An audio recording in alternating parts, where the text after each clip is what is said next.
In the heart of a bustling African city, where luxury cars gleamed under the hot sun and high-rise malls stood as monuments of wealth, there lived a young man named Chike. Chike was not the sort of man you would notice in a crowd. His clothes were simple, a faded shirt, worn trousers, and sandals that had clearly seen better days. His hair was unkempt, and he carried himself with a quiet, almost invisible presence. What nobody knew was that Chike was the heir to an enormous fortune, land, businesses, and investments passed down to him by his late father. Yet, Chike disliked extravagance. He preferred to walk among people humbly, listening, learning, and observing. But one afternoon, his humility would be put to the ultimate test.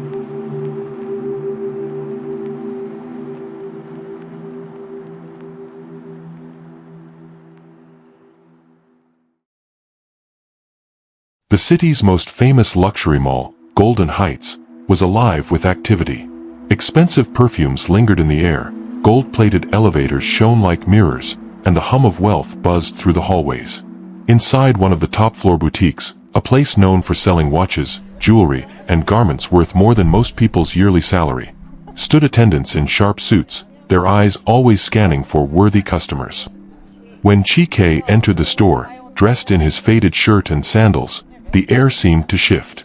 One attendant whispered to another, chuckling, "Look at this one. Probably lost his way. These are not market stalls." Another laughed softly, covering her mouth. Maybe he came to ask for the price just to boast later. These people love to dream. Instead of greeting him, the attendants turned their attention to two other customers. Men who had just walked in wearing designer suits, gold chains, and flashy shoes. The attendants rushed toward them, bowing almost, offering trays of champagne and rehearsed smiles. Chike, ignored, slowly made his way around the store.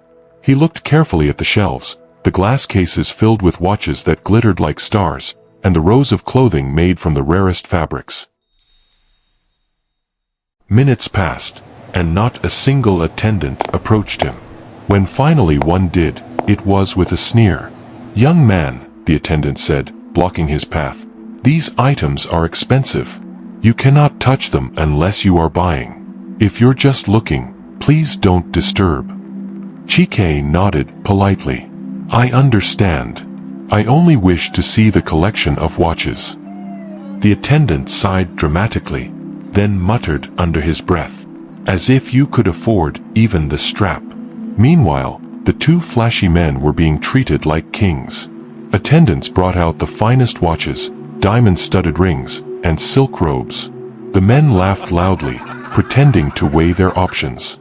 But beneath their performance, there was a secret. They were broke.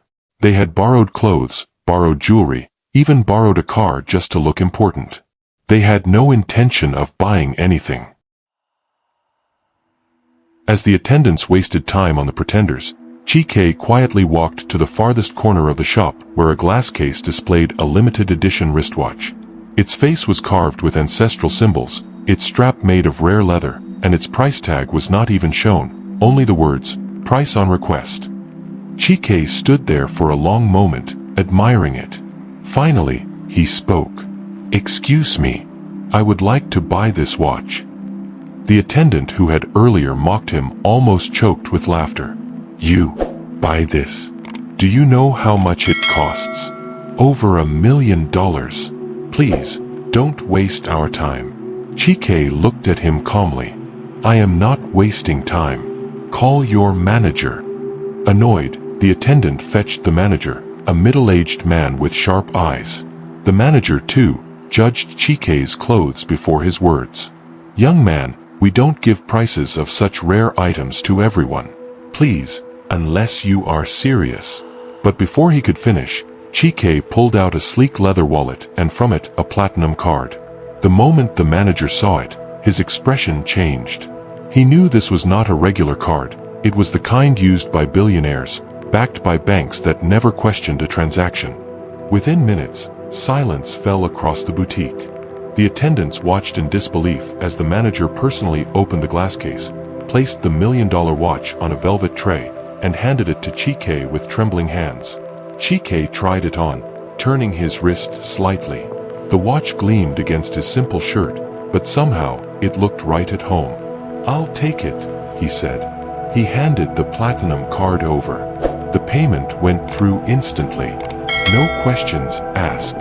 The two flashy men, who had been pretending to choose items, immediately grew quiet. Their act was exposed. They had nothing, while the man in worn sandals had just bought the most expensive item in the store. The attendants who had laughed at Chike now scrambled to serve him. "Sir, would you like some champagne? We can have the watch delivered to your mansion. Please, forgive us for any inconvenience." Chike put the watch back on his wrist, turned to them, and said softly, "You judged me because of my clothes. You served others because of how they looked. But wealth does not always wear a suit.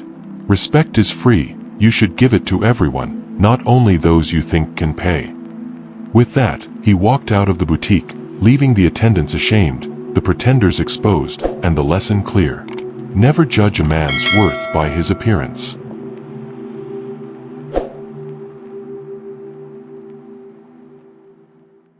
In Africa, there is a saying, "A rich man's wealth may hide in plain sight, but a fool's pride is always loud." And so the story of Chike reminds us, respect is not for sale, and true wealth needs no decoration.